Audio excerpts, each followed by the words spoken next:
SMP Islam Ma'arif 03 Malang. Apa boleh saya mengganggu waktunya sebentar untuk wawancara? Sangat boleh sekali, Dek, dengan senang hati. Apa yang bisa saya bantu?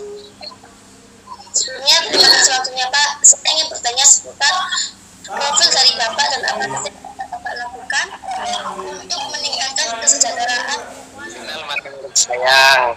Nama saya Dr. Ahmad Faidul Rahman, SE Par MSc. Kerap dipanggil dengan Mas Faid, Bro Faid, ya. Saya lahir di Sumeneb, Madura 41 tahun yang lalu, tepatnya tanggal 8 bulan Februari 1982. Sejak kecil saya dididik di keluarga yang sangat sederhana sekali, ya, dengan lingkungan yang religi Islami di Madura. Saya habis sekolah SD, kemudian saya melanjutkan pendidikan ke Pondok Pesantren Al-Amin, yaitu sejak SMP sampai SMA. Kemudian setelah saya SMA, kemudian saya kuliah di S1 STMP ARS Internasional Bandung di jurusan Manajemen Pariwisata dengan beasiswa karena menang pidato bahasa Inggris se-Jawa Barat. Kemudian setelah itu saya mengambil S2 Pariwisata di Pasca Sarjana Universitas Gadjah Mada Yogyakarta dengan beasiswa dari Tokyo Foundation Jepang. Kemudian saya lulus di 2009 dan saya mengajar di Sekolah Tinggi Pariwisata AMSTA Yogyakarta. Setelah itu, karena Universitas Brawijaya membuka kesempatan untuk saya untuk dosen di bidang pariwisata, akhirnya saya mendaftar di Universitas Brawijaya. Tepatnya pada tahun 2012 saya diterima sebagai dosen pariwisata dan perhotelan di Universitas Brawijaya.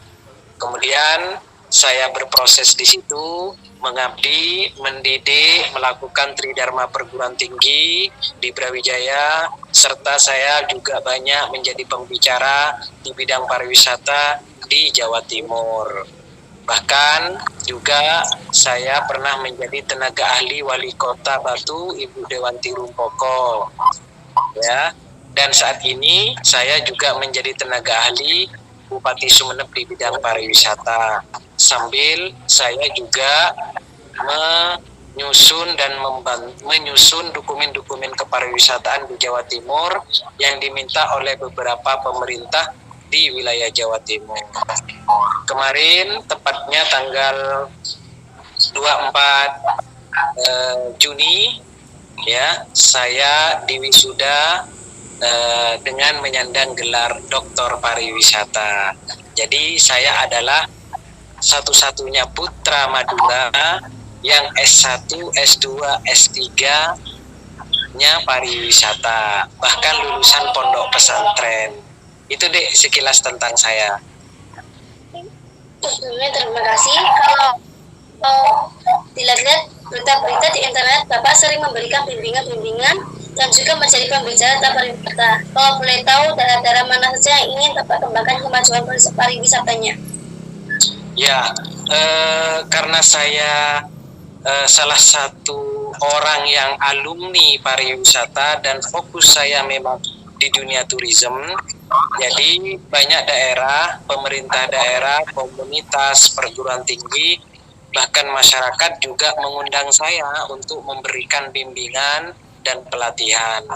Contoh misalnya di Kota Wisata Batu, hampir semua desa dan kelurahan di Kota Batu saya dampingi untuk menjadi desa wisata dan kelurahan wisata, termasuk juga di Madura, di 4 kabupaten di Madura, dan di beberapa wilayah lainnya, termasuk juga di Kota Mojokerto ini. Saya juga melakukan pendampingan kepada kampung-kampung dan kelurahan-kelurahan wisata yang ada di Kota Mojokerto.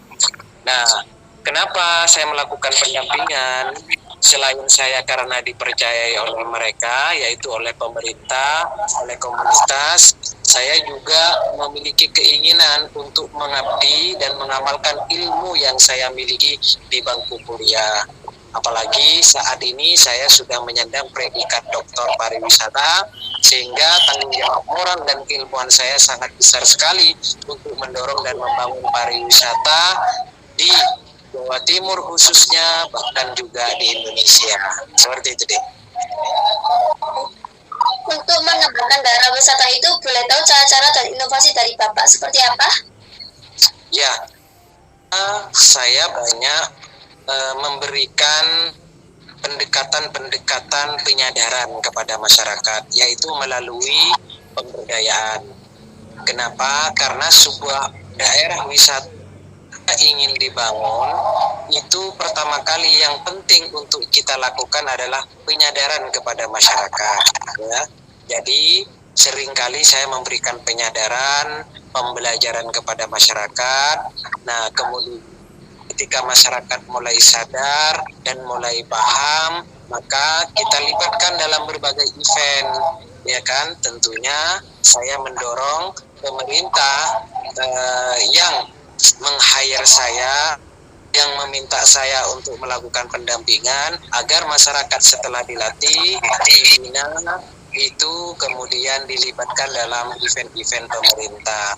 Kemudian setelah itu juga saya menyusun dokumen-dokumen perencanaan tentang kepariwisataan, bahkan juga tentang master plan pengembangan pariwisata di daerah tersebut, ya.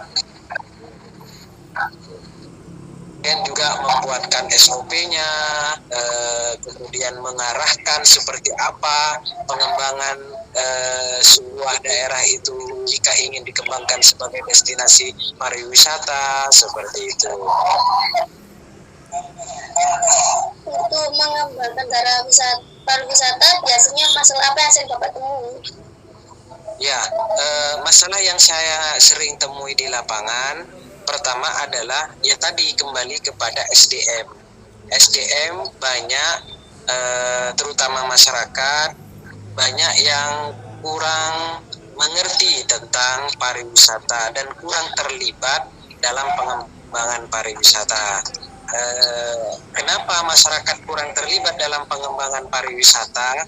Karena mereka memiliki knowledge yang terbatas dan keterampilan yang terbatas ketika berbicara mengenai pariwisata.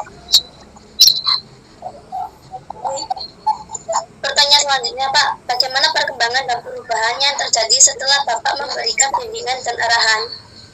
Ya, pertama adalah kesadaran, ya. Jadi bimbingan, pelatihan itu diberikan agar masyarakat itu sadar dan memahami tentang pariwisata. Nah, setelah dilakukan penyadaran, bimbingan dan latihan, mereka paham. Teman-teman masyarakat yang saya bina itu yang awalnya tidak mengerti dan memahami pariwisata, kemudian memahami dan mengerti pariwisata, bahkan terlibat dalam aktivitas wisata, ya, termasuk juga membuka usaha-usaha pariwisata, misalnya warung makanan, penjadi gas, misalnya, kemudian juga menjadi pelaku usaha di bidang tour and travel dan lain sebagainya. Nah, itu adalah hasil dari proses-proses pemberdayaan, termasuk di dalamnya adalah pelatihan dan bimbingan yang saya berikan kepada masyarakat. Pertanyaan terakhir dari saya, Pak, apa harapan terbesar Bapak untuk pariwisata di Indonesia? Ya, saya berharap pariwisata Indonesia itu menjadi penggerak dan motor perekonomian bagi masyarakat dan Indonesia. Pariwisata harus berbasis kepada masyarakat. Pariwisata harus bisa mensejahterakan masyarakat. Pariwisata tidak hanya dinikmati oleh korporat besar, pemodal besar, sehingga melupakan masyarakat sebagai elemen penting, stakeholder penting dan fundamental dalam memperkokoh perkembangan pariwisata Indonesia. Pariwisata tanpa masyarakat itu akan nihil, ya. Baik Bapak, terima kasih atas kesempatan wawancaranya. Semoga Bapak tetap sehat dan semakin sukses. Terima kasih sudah membantu tugas saya. Ya, terima kasih Dek atas wawancara ini. Saya berharap adik menjadi inspirator muda dan menjadi kebanggaan guru, orang tua, agama, nusa dan bangsa. Selalu semangat dan belajar terus, ya. What you think you can. Apa yang kamu pikirkan, kamu pasti bisa. Jangan pernah menyerah dengan keadaan, ya. Ya. Terima kasih sebelumnya. Assalamualaikum warahmatullahi wabarakatuh. Waalaikumsalam warahmatullahi wabarakatuh.